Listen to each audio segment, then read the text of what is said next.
지난 시간에 우리가 에베소서 이제 14장까지 하고 14절까지 하고 바울의 기도, 바울이 에베소 성도들을 위해서 하나님 앞에 드리는 그 기도, 즉 우리를 위한 기도입니다. 이 기도가 바울의 기도뿐만 아니라 여러분이나 제가 하나님께 드리는 그러한 기도가 되기를 소망을 하면서 우리가 기도에 대해서 살펴봤습니다. 그 전에 우리가 하나님을 알아야 된다고 그랬어요. 하나님을 알고 하나님에 대한 지식이 커져가야 됨으로 말미암아 우리가 성장할 수 있고 하나님 앞에 더욱더 가까이 간다는 얘기는 하나님께서 여러분한테 예비하고 준비해 주신 그 모든 것들을 내 걸로서 이 땅에 살면서도 물론 우리가 하나님의 자녀이기 때문에 하나님의 우리 집으로 갔을 적에는 정말 그 모든 것들이 우리들 것이기 때문에 자연스럽게 그 모든 것들을 누릴 수 있는 그러한 자격이 있기 때문에 자연스럽게 누리게 됩니다. 하지만 이 땅에 살면서도 거지처럼 살면 안 되는 겁니다. 우리는 하나님의 자녀이기 때문에 이 땅에 살면서도 풍요롭게 살아야 된다라고 하는 겁니다.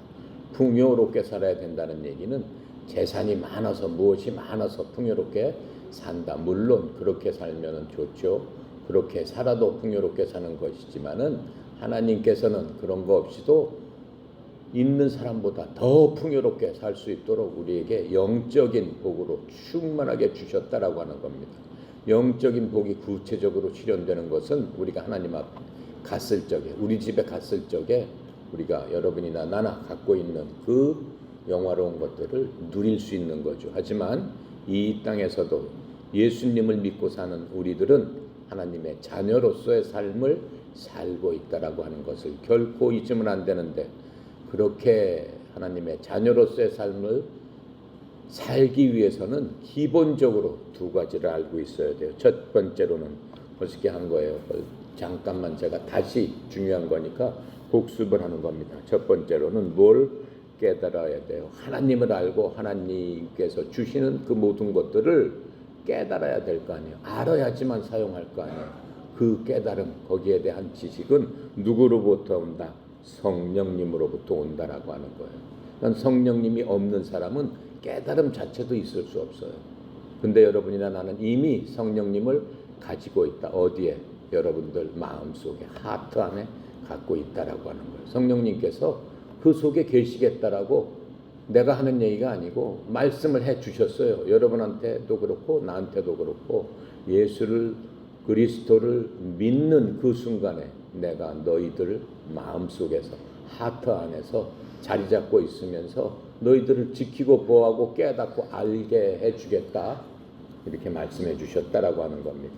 그래서 이 모든 깨달음은 성령님으로부터 온다. 왜 그래요? 그분은 지혜와 계시의 영이시기 때문에 그래요. 그분의 특성은 지혜. 이 세상 지혜는 우리가 공부하면 돼요. 지혜를 얻기 위해서 여러분 초등학교부터 시작해서 대학교까지 가는 거예요. 더 공부하고 싶으면 대학원 가서 더 많이 공부하는 거예요. 세상에 대한 지혜, 세상에서 자기가 관심 갖고자 하는 그 세상의 지혜를 얻기 위해서는 그렇게 공부하면 되는 겁니다. 하지만 우리는 하나님의 백성이기 때문에 하나님에 대한 지혜를 알기 위해서는 하나님의 영이 없이는 알 수 없어요. 왜? 세상 하나님의 나라를 가본 사람은 없어요. 물론 바울은 갔다고 그랬어요. 하지만 그것을 얘기할 수는 없어요. 그러니까는 우리는 어떻게 알아야 돼요? 하나님께서 알려주시는 그 방법대로 알아야 되기 때문에 첫 번째는 성령님으로부터 그 모든 깨달음은 온다라고 하는 것들을 우리가 반드시 알고 있어야 돼요. 그래서 이러한 깨달음을 믿는 사람들은 두 번째로 어디서부터 온다라고 했어요? 그 믿는 사람 속에 마음으로부터 온다. 성령님 그 마음 속에 계시니까 그 마음으로부터 하나님을 깨달아 알 수 있게 된다라고 하는 거예요. 근데 그 마음은 뭐라고 그랬어요? 그 마음이라는 것은 이 세상을 알 수 있는 마음도 있습니다. 지식으로, 이 세상의 지식으로.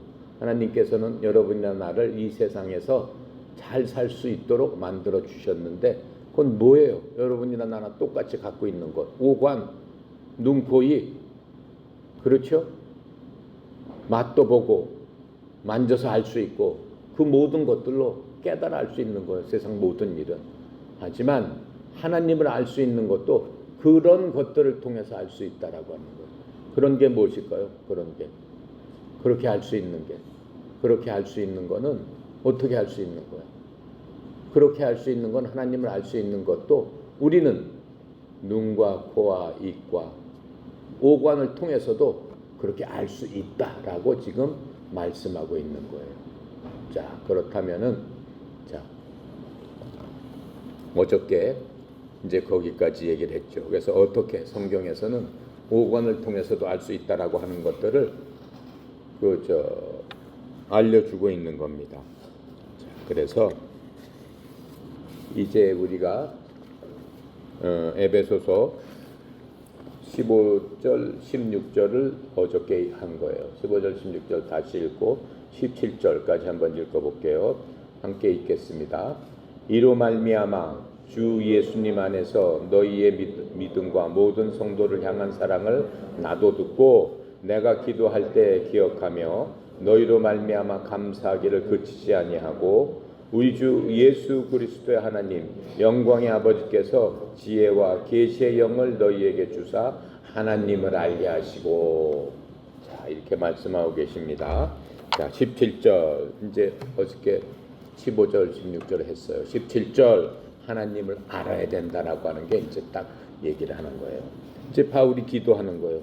우리 주 예수 그리스도의 하나님 영광의 아버지께서 어떻게 지혜와 계시의 영을 너희에게 주사 하나님을 알게 하시고 지혜와 계시의 영이 누구라고 그랬어요? 성령님이라고 그랬죠. 성령님을 주사 누구를 알게 안다는 거예요? 하나님을 알게 하시고 내가 금방 설명한 거예요. 성령님 없이는 하나님을 알 수 없다라고 지금 하는 거예요. 그러니까 하나님을 알기 위해서는 성령님이 계셔야 된다라고 하는 거예요. 성령님을 받는 방법, 성령님이 계시는 방법은 이미 여러분이나 다 알고 있습니다. 구원받는 순간 하나님께서 하나님의 은혜로 너는 내 아들이다 라고 하는 것들을 표시하기 위해서 무엇을 주신다? 성령님을 주셔서 성령님께서 우리를 어떻게 하신다? 봉인하신다. 우리를 딱 성령 안에 가둬버리신다 라고 말씀하고 계세요. 그래서 한 번 구원받은 사람은 성령님이 그 안에 계시는 거예요. 그래서 성령님을 주십시오라고 기도하는 것은 맞지 않는 기도예요. 구원받은 사람은 이미 성령께서 내 안에 계시는데 우리는 뭘 간구해야 되는 거예요? 성령님은 계시지만은 성령님께서 나를 지배하시도록 그렇게 기도를 해야 되는 거예요. 나를 지배한다는 게 뭐예요? 나의 주인이 되도록 나의 주인님은 내 속에 계신 성령님이 되시도록 내가 간구하고 기도하고 의지적으로 그렇게 성령님을 따라갈 적에 우리는 성령으로서 충만한 사람이 된다. 성령 충만하다는 것은 성령님이 우리를 지배하는 사람이 되어야 된다라고 하는. 어떤 사람은 성령이 계시지만은 성령님께서 작동하시는 게 거의 안 계시는 것처럼 그냥 뭐 1%나 2%밖에 작동이 안 하는 사람도 있고 어떤 사람은 충만하게 90%, 100% 그렇게 작동하는 사람이 있다라고 하는 거예요. 단지 그 차이지 성령님이 아싸리 그 안에 안 계신다? 그건 애당초 하나님을 안 믿는 사람이죠. 예수님을 구원자로 영접하지 않은 사람이다 라고 하는 겁니다. 그래서 17절은 우리 주 예수 그리스도 하나님 곧 영광의 아버지께서 지혜와 계시의 영을 너희에게 주사 그분을 알게 하시고 이미 우리는 받았어요. 이미 주셨어요. 그게 하나님께서 주신 우리의 첫 번째 복이에요. 이미 하나님께서는 아버지께서 주신 복이 있고 아들 그리스도 께서 주신 복이 있고 예수님께서 주신 복이 있고 성령님께서 주신 복이 있다라고 이미 앞에서 다 에베소서에서 미리 다 알려주셨습니다. 그래서 하나님을 알아야 된다. 그분을 알게 하시고라는 얘기. 하나님을 알아야 된다 하는 게 이 세상에 모든 사람이 얻을 수 있는 가장 높은 지식입니다. 무슨 박사고 무슨 하버드에서 공부 다 소용없어요. 그런 거는 어느 누구도 그만큼 다 할 수 있어요. 공부만 하면. 여기에 있는 여러분들도 열심히만 하면 다 하버드에 갈 수 있고 거기 가서 다 박사할 수 있어요. 그건 인간의 힘으로 할 수 있는 겁니다. 근데 하나님을 알 수 있는 거는 인간의 힘으로는 할 수 없다고 그랬어요. 어떻게 할 수 있다고 그래요? 지혜와 계시의 영이 있어야만 하나님을 알 수가 있는 거예요. 하나님 믿지 않는 사람은 지혜와 계시의 영 자체가 그 사람 속에 없기 때문에 전혀 관계없는 일이 되는 거죠. 근데 하나님 믿지 않는 사람들은 뭐라고 얘기해요? 하나님 믿지 않는 사람들은 신은 없다라고 해요. 신은 이 세상에 존재하지 않는다. 그런 거 없다. 그냥 이 세상 이렇게 돌아가는 거지. 이 세상이 뭐 하나님이 만드신 게 아니다. 그것 자체를 부정하는 거죠. 그렇죠? 그리고 갑자기 조그만 빅뱅 이론이라고 그래가지고 조그만 1cm, 1cm, 1cm 됐다는 게 뻥 터져가지고 이 모든 것들이 어떻게 만들어졌다라고 하는 거. 과학적으로 그 사람들이 얘기를 하는 거예요. 원자. 이 세상 모든 원자를 갖다가 다 이 산이고 바다고 물이고 다 원자로 다 모으게 되면은 1cm밖에 안 돼요. 주사위 만한 거에다 이 세상 모든 것들을 모을 수 있어요. 다 모을 수 있어요. 그게 어느 날 뻥 터져서 이 모든 것들이 이렇게 물질화돼서 지금 이런 것들이 나왔다라고 하는 게 빅뱅 이론이에요. 자, 그리고 또 어때요? 사람은 하나님 만드신 게 아니고 진화론. 수억 년 전, 수백억 년 전에 아메바가 조그만 게 생겨가지고 그 아메바, 뭐 세균같이 생긴 그런 아메바가 어떻게 되는 거예요? 변화돼가지고 거기서 동물이 나와가지고 거기서 원숭이가 나와가지고 거기서 원숭이가 점점 변해서 사람이 됐다. 그 진화론이잖아. 다 틀린 얘기죠. 만약에 그렇다면 진화론이 맞다면 뭐가 있어야 돼? 지금도 원숭이 중에서 반은 사람 반은 뭐가 있어야 될 거 아니에요. 계속 진화가 돼야 될 거 아니냐라고 하는 거예요. 근데 역사상 한 마리도 그런 원숭이가 있었습니까? 한 마리도 발견된 적이 없다라고 하는 거예요. 그냥 사람의 생각 속에 만들어낸 그러한 신화 같은 얘기다라고 하는 겁니다. 그리고 또 회의론자들이 있어요. 마음속에 부정적인 생각을 갖고 있는 사람들은 하나님이 존재한다고 하더라도 우리 인간의 힘으로는 알 수가 없다라고 얘기하는 사람들이 있습니다. 하지만 지금 바울은 뭐라고 얘기해요? 바울은 개인적으로는 예수 그리스도를 만났습니다. 만나서 바울은 하나님의 지식이 없이는 사람으로서는 알 수 없는 그런 것들이 있다. 하지만 하나님을 알므로써 인간의 지식을 뛰어넘는 그러한 것들을 깨달을 수 있게 되었다라고 하는 것을 바울 스스로 그것을 깨닫고 이렇게 지금 편지를 성도들한테 쓰고 있는 겁니다. 그러니까 바울의 입장에서는 정말 안타까운 마음에서 왜 깨닫지 못하느냐.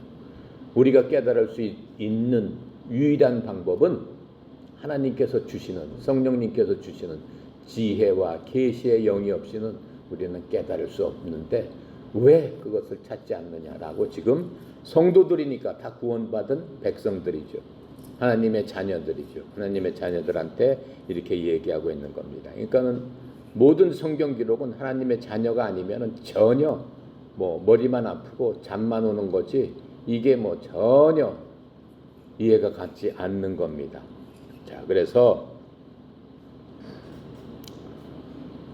많은 사람들은 어때요?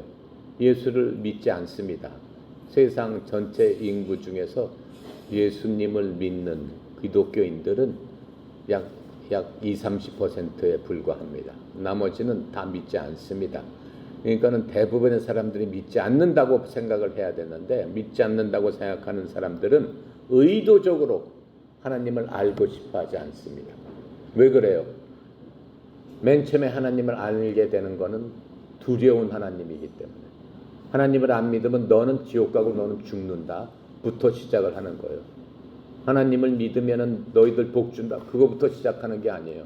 하나님의 첫 번째 특성은 하나님은 두려우신 분이에요. 하나님은 무서우신 분이에요. 왜? 하나님은 반드시 심판을 하시기 때문에 그래요. 심판을 안 하고 그냥 넘어가자 그런 게 없어요. 일일이 한 사람 한 사람 사람으로 태어났으면은 한 사람 한 사람 반드시 하나님 앞에 쓴다라고 하는 거예요. 죽어도 서야 된다라고 하는 거예요. 그냥 죽었으니까 끝 아니다라고 하는 거예요. 하나님한테는 죽는 게 없어요. 그래서 그런 사람들은 일부러 하나님의 그런 얘기 듣기 싫어해요. 그리고 맨날 죄인이라고 하고, 내가 뭐 죄도 안 졌는데 왜 나보고 죄인이라고 그래? 계속 이렇게 얘기를 해요. 왜 그래? 성령님이 없기 때문에 그래요. 성령님이 없는 사람은 자신이 죄인인지 아닌지 알질 못해요. 난 죄 진 적이 없는데 이렇게 얘기하는 거예요. 성령님이 안 계시기 때문에. 성령님께서 그 마음을 알려주시지 않기 때문에 그런 거예요. 여러분은 본인 스스로 죄인이라고 생각을 하죠? 여러분은 죄를 져서 죄인인 게 아닙니다. 여러분 속에 있는 죄성 때문에 우리가 죄인이다라고 얘기를 하는 겁니다. 난 도둑도 한 적도 없는데 난 나쁜 짓 한 적, 물론 나쁜 짓 한 적이 없죠. 우리 자신 속에 있는 죄를 지려고 하는 나쁜 마음을 사람이 갖고 있기 때문에 죄인이다라고 얘기를 하고 계시는 겁니다. 그리고 인생을 살면서 언젠가는 거기에 따라서 나올 수밖에 없다라고 하는 거예요. 하나님의 판단 기준은 뭐예요? 하나님은 죄를 모르시는 거기 때문에, 즉 하나님한테는 죄성 자체가 없으세요. 인간은 맨 처음에 만들 적에 하나님의 형상으로 만들었기 때문에 죄성 자체를 주시지 않았어요. 즉 죄 짓고 싶어하는 마음, 부정적인 마음, 짜증내는 마음, 불안함, 그런 것 자체를 모른다니까요. 그냥 착하고 선하고 기쁘고 감사하고 그런 마음만 사람한테 갖도록 하나님께서 만들어 주셨다라고 하는 거예요. 그런데 사람이 변했다라고 하는 거예요. 언제 변했어요? 사람을 만들자마자 사람이 변해버렸어요. 그게 바로 죄성이다라고 하는 거예요. 근데 그 죄성을 갖고 모든 사람은 태어나게 되어 있다라고 하는 겁니다. 그래서 우리는 죄인일 수밖에 없다라고 지금 하나님께서 성령님을 통해서 우리에게 알려주시는 겁니다. 그래서 하나님을 모르는 사람들은 그것을 부인하는 거예요. 그런 얘기를 굉장히 싫어하는 거예요. 그래서 그렇게 함으로써 하나님을 의도적으로 알지 않으려고 하는데 그 결과 뭐가 나타나게 되는 거예요? 사람이 부패하게 되는 거예요. 그리고 결국에는 그것 때문에 하나님 앞에 심판자리에 서서 정죄를 받게 되는 거예요. 넌 죄인이다. 그렇게 되는 거다라고 하는 거예요. 그래서 로마서 1장 18절에 보면 이렇게 말씀해 주세요. 하나님의 진노, 하나님이 화가 내신단 말이에요. 하나님의 화냄이 불의 안에서 진리를 붙잡아 두는 사람들의 모든 경건치 아니한 것과 불의에 대적하여 하늘로부터 계시되었나니. 이 참 어려운 얘기인데 무슨 얘기냐면은 하나님께서 막 화를 내셔요. 언제 화를 내서? 하나님은 그러한 죄를 보면은 영어로는 wrath라고 그래요. 불같이 정말 폭발적인 화를 내시는데 언제? 불의 안에서, 이 땅 안에서. 이 땅은 불의의 세상이에요. 이 불의 안에서 진리를 붙잡아 둔다라고 하는 건 무슨 얘기예요? 하나님의 말씀을 의도적으로 깨닫지 않으려고 하는 그러한 사람들의 모든 경건치 아니한 것, 즉 하나님 닮지 아니한 그런 것들과 이러한 불의에 대적해서 하늘로부터 하나님께서 정죄하겠다라고 말씀을 하셨다라고 지금 로마서 1장 18절에 말씀해 주고 계시는 겁니다. 그래서 이 바울은 지금 이 서신에서 사람들이 어떻게 변화하고 있는가를 말씀해 주고 계시는 거예요. 왜냐하면 하나님께서는 이 세상을 창조하셨고 또 이 세상을 통치하고 계십니다. 또 세상을 지금 하나님의 힘으로 붙잡고 계신다라고 얘기했어요.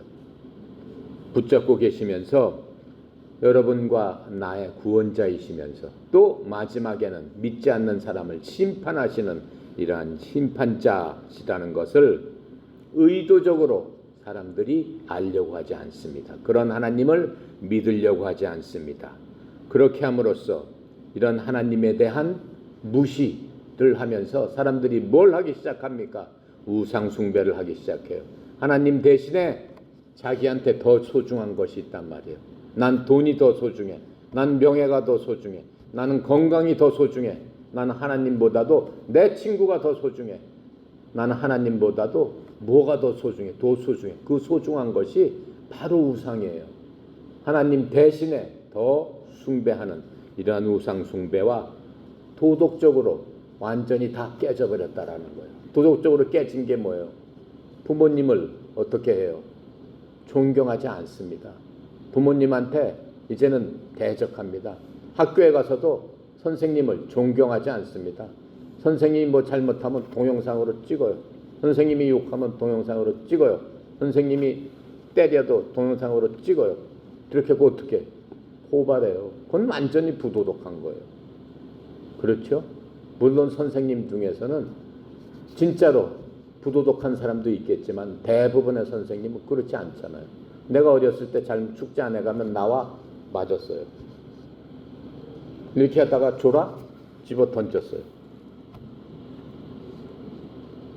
말 안 들어? 떠들어? 밖에 나가서 손 들고 있어. 그렇게 했어요. 잘못했어? 회차리로 갔다 엄청 맞았어요. 종아리에 피가 나도록 맞을 때도 있어요. 그럼 부모님이 뭐라고 그래? 요즘 같으면 어떻게 해? 부모님이 와가지고 난리법석 치죠. 옛날에 어떻게 했어? 부모님이 더 때려주세요 그랬어요. 더 때려주세요. 우리 애를 이렇게 선생님이 신경 써주시고 잘 되라고 우리 애를 이렇게 각별하게 해주시니 선생님 감사합니다. 그랬어요. 그렇게 해서 많은 사람들이 공부를 했어요. 언제? 내가 어렸을 때니까 지금부터 50년 전, 60년 전에 그랬단 말이에요. 50년 전, 60년 전에 우리나라는 전 세계 170개국 중에서 170등이었어요. 꼴등이었어요. 꼴등. 내가 초등학교 다닐 적에는 급식이 어디 있어? 집에서 밥을 싸올 수가 없어서 학교에서 어떻게 했어? 옥수수 빵을 만들어서 나눠줬다라고 하는 거예요. 먹을 게 없어서 미국에서 밀가루 원조해서 그 밀가루 갖고 수제비 끓여 먹었다라고 하는 거예요. 그게 우리나라예요. 그거 얼마 안 됐어요. 60년, 70년 전에 우리나라의 모습이에요. 그런데 지금은 어때요? 멈춰나가지고, 그렇죠? 고마운 줄 모른다라고 하는 거예요. 근데 우리나라가 지금은 170개 꼴등 나라에서 전 세계 몇 등이 됐어요? 10등 안에 잘 사는 나라가 됐다라고 하는 거예요. 어떻게 해서 그렇게 잘 살게 됐어요? 선생님들이 때렸기 때문에 잘 사는 거예요. 선생님들이 정신 차려라, 공부해야지, 좋은 대학 가야지, 많이 배워야지 맞으면서 공부했기 때문에 전 세계적으로 경쟁력이 높아진 거예요. 정신을 똑바로 차리고 이 나라를 잘 살게 해야지 열심히 가서 일한 거예요. 지금 뭐라고 하는 거예요? 콜핏하면 데모하잖아요. 나라가 망해가잖아요. 여러분이 어른 됐을 적엔 우리나라는 망합니다. 지금도 이미 망해져 가고 있어요. 그동안 10등 했는데 지금 20등, 30등 이렇게 가고 있어요. 여러분이 어른 됐을 적에는 삼성 같은 거 지금은 1등 하다가 점점 밀려나가고 있죠. 꼴등합니다. 되지도 않습니다. 여러분들은 어떻게 할 건데?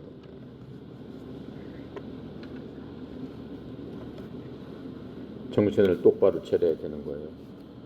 정신을 똑바로 차려서 예수님을 올바로 믿고, 예수님께서는 어떻게 해요? 일하기 싫으면 먹지 말아라. 그 예수님이에요. 예수님은 사회주의자가 아니에요. 하나님께서는 자유민주주의, 신앙의 자유, 양심의 자유, 그런 자유를 주신 거예요. 자, 그래서 믿는 사람들은 하나님을 알려고 하는 것이 점점 더 커져가야만 돼요. 그래야지만 잘 살 수 있는 거예요. 그래야지만 하나님 기뻐하는 그런 사람이 될 수 있는 거예요. 개인적으로 하나님을 아는 것이 바로 구원이다라고 얘기했어요. 그래서 요한복음 17장 3절에 보면 이렇게 말씀해 주세요. 영생은 이것이니 즉 끝까지 하나님과 살 수 있는 것은 이것이니 곧 그들이 유일한 참 하나님인 아버지와 아버지께서 보내주신 자 예수 그리스도를 아는 것이다. 그것이 바로 영생이다. 그것이 바로 사는 길이다. 이렇게 말씀해 주고 있어요. 그래서 예수님을 점진적으로 우리는 알아가야 돼요. 빌립보서 3장 10절에 이렇게 말씀해 주세요. 이것은 내가 그분의 죽으심과 일치하게 되어 그분과 그 예수님과 예수님의 부활의 권능과 예수님의 고난에 참여하는 것을 알고자 하며 예수님께서 이 땅에 오셔서 했던 모든 것들을 내가 알고 싶습니다 라고 하는 게 바로 예수님 닮아가는 과정이고 하나님의 자녀로서의 성장하는 과정이다라고 얘기하는 거예요. 그러시면서 이제 하나님을 완벽하게 아는 그때가 바로 온다라고 하는 거예요. 그렇게 되면 우리가 예수님과 같은 하나님과 같은 비슷한 그러한 자가 된다라고 하는 거예요. 그것을 영화라고 얘기하는 거예요. 여러분 건물에 들어올 때마다 비전, 빅토리, 글로리 이렇게 써 있잖아요. 비전 예수님을 믿고 구원받는 거예요. 빅토리 뭐예요? 예수님을 믿었으면은 예수님께서 주시는 파워를 갖고 이 땅에서 승리하면서 살아야 된다. 그게 바로 빅토리예요. 글로리는 뭐예요? 그렇게 살다 보면 내가 하나님과 같이 예수님과 같이 예수님께서 약속하신 그러한 영광 가운데서 하나님께서 주시는 그 부요를 예수님과 같이 나누어 가지는 자가 된다. 그게 글로리다라고 지금 얘기하는 거예요. 여러분 항상 건물에 들어올 때마다 그것을 보면서 들어오는 거예요. 여러분 삶도 나의 삶도 그렇게 돼야 된다라고 하는 거예요.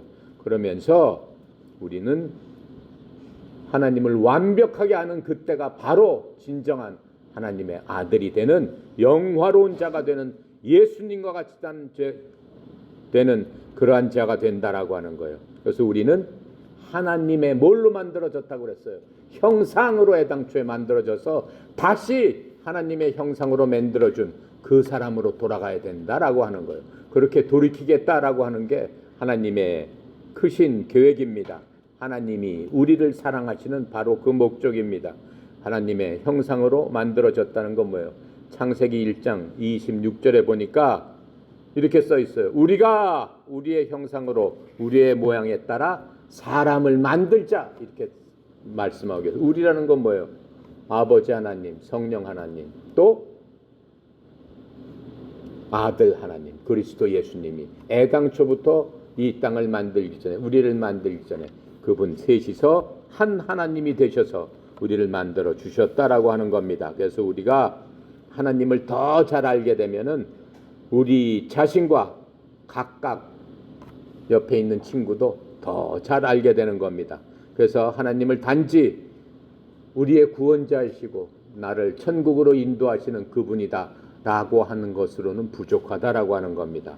우리는 그분을 아버지로서 또 우리의 친구로서 또 우리의 안내자로서 그분을 알아야 된다라고 하는 거예요. 그분을 그렇게 알기 위해서는 성경에 보면 나와 있어요. 하나님께서 직접 우리를 만나 주시고 성령님께서 성경을 봤을 적에 우리를 어떻게 해주신다고 그랬어요? 인도해 주시고 성령님께서 지혜와 계시의 영을 여러분과 내 마음속에 부어주셔서 하나님을 알되 아버지로서의 하나님, 친구로서의 하나님, 또 구원자로서의 하나님, 또 안내자로서의 하나님, 또 우리의 반석이고 하나님께서는 승리의 힘이라고 하셨어요. 내가 너의 깃발이 되겠다, 승리의 깃발이 되겠다 이렇게 약속하셨어요. 그 각각의 하나님을 알 수 있다라고 하는 겁니다. 그래서 이 성경에 쓰여진 주요 목적이 바로 그것이다라고 하는 거예요. 얼마나 훌륭합니까? 그래서 우리는 하나님의 부르심, 하나님께서 여러분과 나를 불러주셨어요. 콜링이라고 하죠. 소명이라고 해요. 목사가 되기 위해서는 대부분의 목사님들이 어렸을 때 하나님께서 나를 소명이 있습니다. 부르셨습니다. 이렇게 얘기를 해요. 부르심이 있어야지만 목사가 될 수 있습니다. 이렇게 얘기를 해요. 하지만 그럴 수도 있어요. 그럴 수도 있지만은 이미 하나님께서는 자녀로서 여러분과 나를 불러주셨다라고 하는 그 소명, 콜링은 누구한테나 다 있는 거예요. 하나님께서는 여러분을 부르주셨어요. 목사가 아니고 자녀로서. 얼마나 더 큰 거야. 하나님의 아들딸로서 불러주신 그 소명, 그 소명이 있다라고 하는 겁니다. 18절까지 해야 되는데 17절에서 끝납니다. 자, 기도하고 마치도록 하겠습니다.